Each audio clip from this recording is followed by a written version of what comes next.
Thank you very much. I'm delighted to be here, and I think this is just an incredible format for learning about things. And the theme about connecting the dots to the future really appeals to me. I like that idea that if we look at the dots and how they connect. And one of the things I've learned, I'm a little bit older than most of you, is that the connections between the dots are as important or even more important than the dots. So rather than just looking at the dots, look at how you connect with them and how you're evolving. So even if you try something and you fail, the fact is that you connected to something and you can learn from it. So my particular interest is in science. I'm very enthusiastic about it.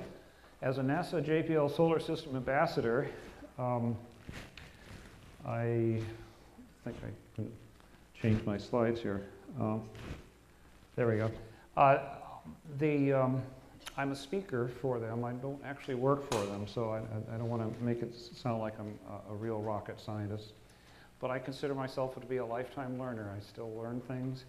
I study things. Every time I turn around, I'm trying to learn something new from it. I do a lot of photography, and every picture I take is a learning experience. But my interest in science, I grew up here in Riverside and went to Riverside Poly, Central High School, and UC Riverside. And then I went to work for Loma Linda University and then Loma Linda VA Hospital. So my background is in computer science, but I also used a lot of anthropology in the study of language and how people use language to shape their thoughts.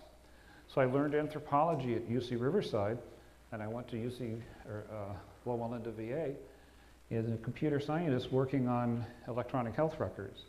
And the first thing I noticed when I went to the VA is these people aren't talking to each other. The psychologists don't like to talk to the psychiatrists, don't like to talk to the pathologists or whatever.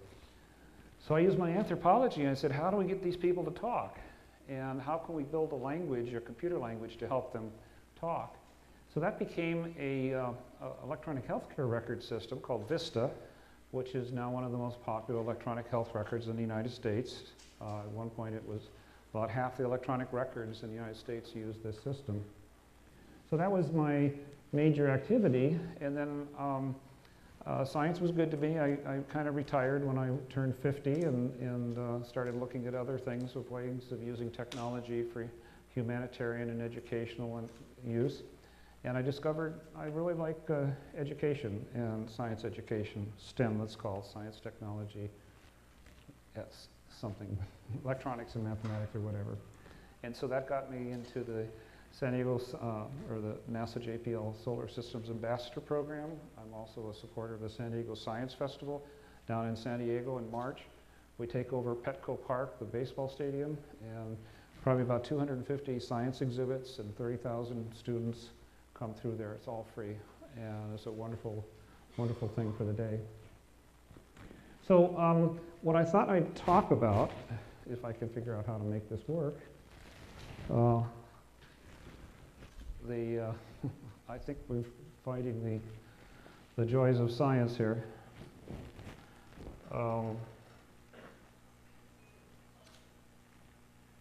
Whoever has my laptop, we might want to use it here. Let's see if we can play it here. Maybe it'll play. Why don't you go ahead and put mine in there with the media.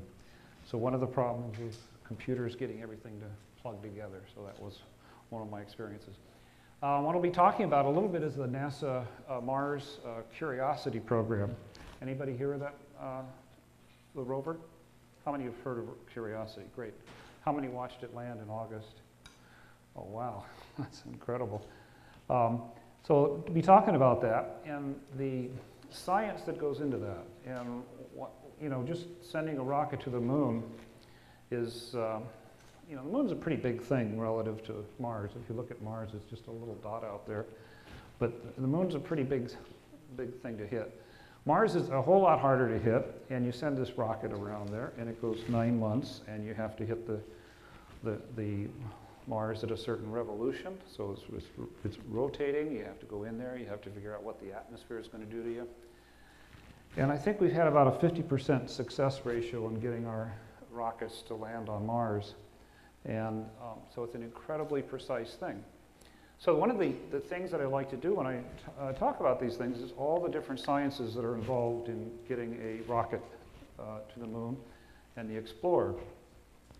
So it all goes back to a guy named Isaac Newton, who was supposedly sitting under his tree and an apple hit him on the head. And he said, well, what's going on here? And then that's where he supposedly thought about science. We're not really sure that that's exactly how it happened, but that's the story. So here's this thing, the apple hitting on the head, and he starts thinking about this, and what's going on here? Why does the apple fall? And prior to that, people would say, well, it falls because things are supposed to go to the ground or something like that. So he discovered a formula called F equals ma. How many have heard of that formula? Great. That was one of the turning points in my high school career, by the way, was when I realized how powerful those 4 letters were and how many different things this would support. And force equals mass times acceleration. And just 4 letters, but that formula has been used time and time and time again for sending rockets to the moon and just about anything you want to look at. So a satellite orbiting the Earth is actually falling to the Earth, but it's also accelerating outward, so it balances off. So the speed going around the Earth pulls it out and pulls it in at the same time, and that's why it stays in an orbit. When we send a rocket to Mars, we put it in orbit, and then at a certain point, we turn on the acceleration, and we fire the rocket, and it goes off to Mars. We're also sending a rocket to Jupiter, Juno. That's a satellite, and it's called gravitational assist. So basically, we send it off, and it comes back, and it comes close to the Earth, and the Earth's orbit pulls the rocket even faster. And I'm not sure how many times it'll do this, but maybe 2 or 3 times. And it's like a slingshot. It comes around and the gravity pulls it around. When we sent a rocket or a satellite to Saturn, a Cassini mission, I think we did it 2 or 3 times. And we just like ping pong balls going all around the solar system. But all of that was calculated basically through F equals ma. And the amazing feature of science is that you can have simple things that have so much value and understanding to how everything works. So that was F equals ma. So Einstein comes along with E equals mc squared, and he starts talking about time and space and things like that, and relativity. Well, when we go to Mars now, we landed our satellite on Mars in August. It was 15 minutes away. It took 15 minutes for light to get here from Mars. So everything we did was basically a 28-minute round trip. So suddenly we have to start getting smarter and smarter and telling these things to do everything on their own, and when it's done, send the message back. So that was some of the ways that math relates to the physics. So when you're launching the rocket, you have this huge rocket ship full of fuel, and as it goes up, it burns the fuel, it gets lighter, and as it gets lighter, it accelerates faster, but then it burns out, and then you have to jettison the first stage, and then you ignite the second stage. So all this mathematics has to come in there, and you have to combine it with the chemistry. So you have the liquid fuel and the oxygen and the pressures and the temperatures and everything to figure out how much thrust you're going to get out of the engine. So that gets into chemistry. But we're looking for life on Mars. That gets into biology. What's necessary for life to happen? And some of the early studies of life in outer space, sometimes it's called astrobiology. It says, well, how would we know if we looked at a planet whether there was life there or not? And it turns out that oxygen, if you see oxygen in the atmosphere, something is making that oxygen, because oxygen is very active and it will turn into rust and oxidize things, they call it. But it won't stay in the atmosphere unless there's something forcing oxygen to happen. So that was one of the markers. So now we're talking about biology and chemistry, and we can detect these things through telescopes. So, and we do this by looking at the light that's emitted from the planet. So if we have a star here, and we know what the star is emitting, and we have a planet come around, the planet blocks the light for the star, and as the planet goes in front of the star, the atmosphere comes first. So our telescope can see the atmosphere and the colors of the light that are emitted, and we can work our way through there, and we can say, oh, that's got oxygen or sodium or carbon dioxide or whatever in the atmosphere. Are we working here? Yeah, we have it. Okay. So the, okay, I'm going to skip that one. So the, by looking at the, it's called the transit curve. So suppose that light over there is the telescope on Earth, and this is the star. As the planet goes in front of it, we can see oxygen in the atmosphere. If we saw oxygen in the atmosphere, we would know that something on that planet is making that oxygen.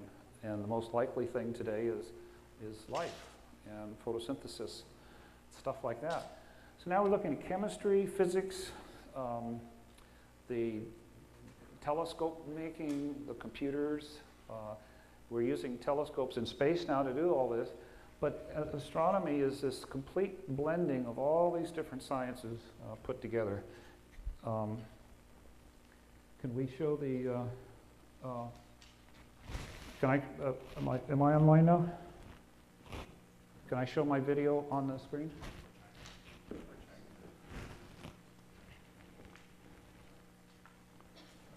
The screen isn't showing. Oh. Oh, you want to get into the display.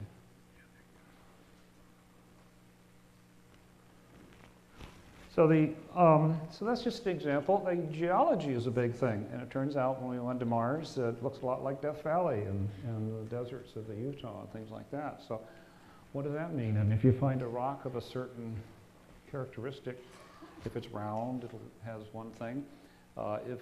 We can detect whether it's volcanic in origin or whatever. We can also look at meteorites on Earth and watch the meteors that land on Antarctica because they're black rocks on white ice, so they're really easy to spot. So that's another way we can use geology to figure out what's going on. So we can figure out whether a meteor is from Mars or the moon or whatever, or given asteroids. So that's one of the things I do. And let's see, chemistry, biology, mathematics is everywhere, calculating the orbits of the satellites and the gravities and how long it takes. So we're sending this rocket to Mars from Earth, and Mars is rotating around its axis. It's going around the sun. The rocket ship is moving, and all these things have to come together, and we say we want to land on this spot. And we know we're going to hit the atmosphere at this point, and it's going to take so and so and so and so. So 2 months out, we have to figure out mathematically how to slow down or speed up the rocket ship so all these things work together. And this is all something you do with mathematics. So I had a little video here about the thing, about the landing of Curiosity.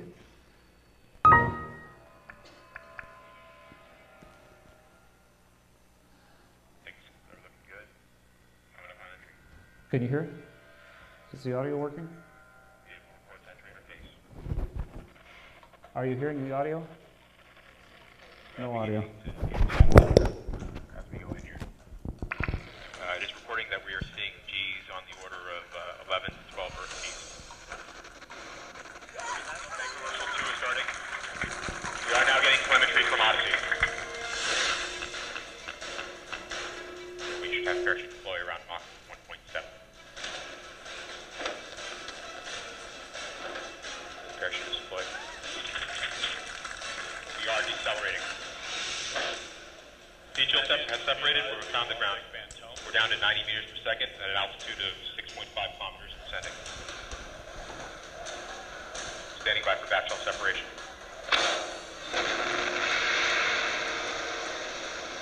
We are in powered flight.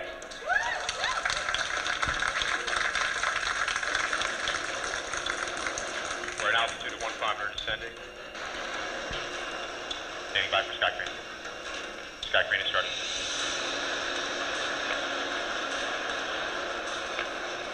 Signal to you remain strong.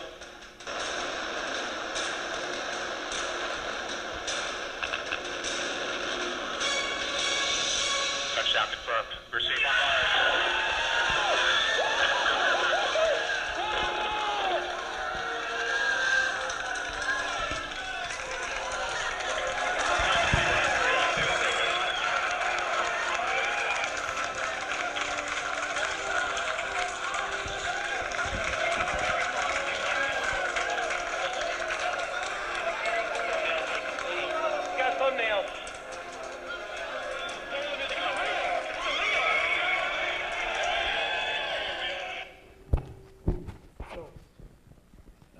a sample of, you know, what all goes into making one of these rockets work.